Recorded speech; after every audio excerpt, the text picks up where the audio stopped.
ladies and gents. It is your girl, Miss Charlotte, and I am going to talk about an issue that is very personal to me because I'm hoping that by the time this video ends, you will feel motivated and inspired to follow your dreams, your passions, or whatever goals you have set for you, and that you don't wait until you're 51 like me to really just step out all the way into the light. And I know it's easier said than done, but I'm going to share my personal story with you. And hopefully you'll be like, you know what? If she could do it, I can do it. So the issue is money over your passion. And money is very important. I get it. I'm going to share my personal story with you.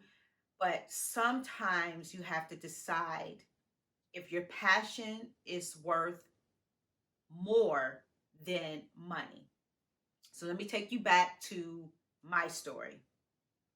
So for as long as I can remember, I always wanted to make people laugh and think and smile. I'm always like, the happy-go-lucky type of person. And I was always in like beauty pageants, cheerleading, drill teams, fashion shows, anything performing, I was always doing it.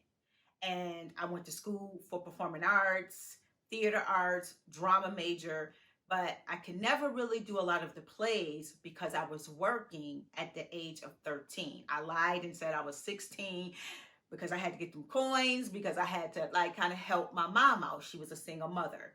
And I think when you start making money, you get addicted to that. You get addicted to being able to take care of yourself, survive, and buy nice things. Okay. So long story short, I moved to New York and I pursue acting. I go out on auditions and I would always get called back.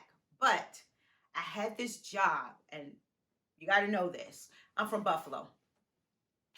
Buffalo is a very small town, and the money is equivalent to the cost of living, but everything is low, okay? So coming from Buffalo and moving to New York, oh my God, it was just like night and day as far as money is concerned, because you could make a lot of money in New York, but it also, the cost of living is higher as well. So this was a job that I had. First, I was working at clothing stores, and that was kind of cool. But I started noticing these women coming in with these kids, and they was shopping thousands and thousands of dollars. And I'm just like, what is going on? Then I started noticing that a lot of them was Jamaican or Black or Spanish, and they had these white kids. And I was just kind of like, it's a lot of interracial couples going on, and they was spending cake.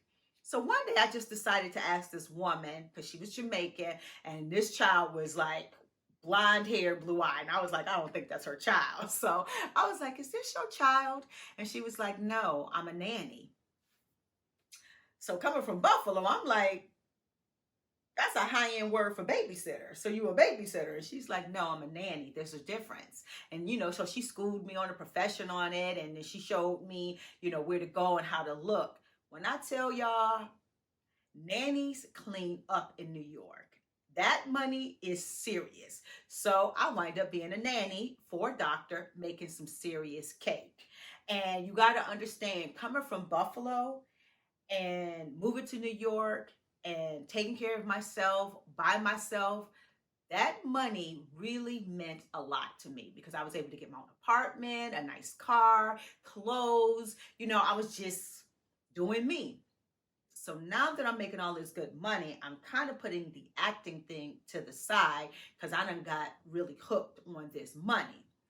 But then I was like, okay, let me try to get back into this acting. So I went and got my headshots. And back then there was this service called Bells Are Ringing. It was like an operating service. You would get a number, put the number on your card. And when an agent called, they would call the operator. And then throughout the day, you would call and check your messages. And so this is how it used to work back then. Bells are ringing. So I remember I would go out on auditions, and the problem was I would get called back every time.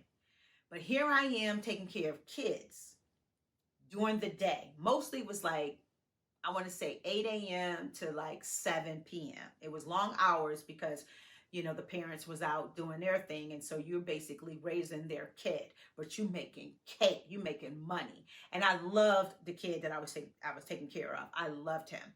So it was like, I'm getting paid to love this kid. Easy money, right? Meanwhile, my acting career, I'm just like messing up big time. So I had this one agent and he was sending me out and I messed up so bad. So back then it was a commercial for Diet Coke. I don't know if you guys will remember this. If I can find it, I will add it here. But it was a commercial where it was construction workers and they was all sweaty and sexy. And so women were looking at the men. Well, it was a spoof for this talk show. And I want to say it was Maury Povich. I think it was him. I can't remember who it was, but he was a big talk show host at the time and he was doing a spoof. And so the gig was, I was one of the women looking out at the sexy construction workers. And then another woman walks in and she says, "Hey, he's on." So the spoof is we're trying to decide if we're going to continue looking at the sexy men or if we're going to go and watch who was on television. So of course the commercial is we pick the television guy. So this was going to be huge because this was a national commercial. Commercial was huge, so the spoof was right on time. And at this time, I think I was wearing those African knots. I can't remember what they're called, but I was wearing those knots. So I had a very different look. They called me back. I went to go check my messages too late. And I had so many messages from the agent. And the first message was like, "Oh, they loved you. You got it. Come in." The second message was like from the director. Then I got a message from the wardrobe people, the beauty people, and then the agent called last. He was like, "If you do not call us back, we're going with number 2. Then the next message was, "You're not serious about this. I'm dropping you. I've had enough. This was a big gig for you. You were going to make a lot of money. This could have took you to the next level. I'm done." All of these messages back to back to back to back. So I was sick, y'all. I mean, sick, devastated, sick. Okay. I prayed to God. I was like, "God, please never let me see this commercial. I do not ever want to see this commercial." And thank God I never did see the commercial. I did keep the job. I think I stayed with the job a couple of more years. And then I finally lucked up and got a job as a copywriter for Viacom at the time, which is now NBC. And I wind up doing that and doing promo producing, and again got addicted to the money and got addicted to winning awards and put the acting to the side. Now during my stint at Sci-Fi, I did write a book and I did an eye candy DVD, which was like the first erotic series for women. That got me into Essence and got me on the Tyra Banks. And then later I wind up doing a TV show, a talk show called The Turn On, where I talked love, sex, and relationships with the stars. But it was perfect timing because at this time you were doing music videos on BET. And I don't know if they're doing music videos anymore, but this was the time of music videos. It was kind of like a video jockey, a VJ. So I was a video jockey and a personality. And I did 2 seasons and it aired on the network for 3 years. But it still wasn't acting because I came in as a producer. I was the executive producer. It was my own show. So I still was kind of producing and not really acting. So now I'll bring you up to today. We're in this quarantine time and we have this time and I was like, okay, I think I want to start acting again because of TikTok. So if you don't know Gary Vee is one of my virtual mentors and I'll put a link to him. And he's been the main one pushing TikTok for creatives to go on there or for brands to go on there. So I went on there and it is true. It is like Disneyland for creatives because you're just scrolling and you're seeing all this creativity and it just makes you want to create. So now I've been on TikTok and I've just been silly and having fun and creating. And so then I created this nobody challenge, but it was too, I guess, too graphic or something for TikTok. I still don't know. I'm still learning. So I wind up putting it here on my YouTube channel, and I did part 2, and it's going to be here on my YouTube channel. It's on my Facebook, and so much positive responses on Facebook and Instagram, and I'm just having so much fun. But it just really reminded me that as an actress, you're always an actress. And so now I'm just going to put myself back out there. So I'm going to start auditioning again and just seeing what happens. But I'm also going to create content for myself and put it on my platform, because you can. So I say all of that to say, if you have a passion, if you really want to do something that's creative, and it kind of could be where you don't make a lot of money from it. I know it's easier said than done, but you have to try to find a way where you don't get addicted to the money and still follow your passion. And I didn't do that. And I have no regrets, because who knows, as immature as I was back then, I don't know how I would have been able to handle acting and possibly blowing up. I probably would have made a lot of mistakes because I was just so young and kind of just green. And I don't regret my promo producing years, because I won some great awards and I actually loved that job. It was amazing. It was just some other stuff that was going on, and I'll put that in a different video when I talk about racism is real. We'll talk about that another time. But in this video, I just really want you to think about your passion. And sometimes you have to decide if the money is worth it or if the passion is worth it. I just want you to kind of think about that. And also to know that it's never too late. Like, I'm 51 and I'm going to get back out here. I'm going to audition. I'm going to just create more content and have fun. And I'm going to share it here with you. And I'm happy. I'm really happy, because at the end of the day, I'm still doing what I love. But yes, I don't want you to wait until you're 50 something to finally follow your passion. If you feel it now, go for it now.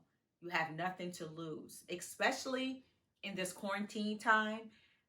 This is a great time to get out there and test things. Test TikTok, test Instagram, test Facebook, test YouTube. This is a great time to test your creativity. Write something, shoot something.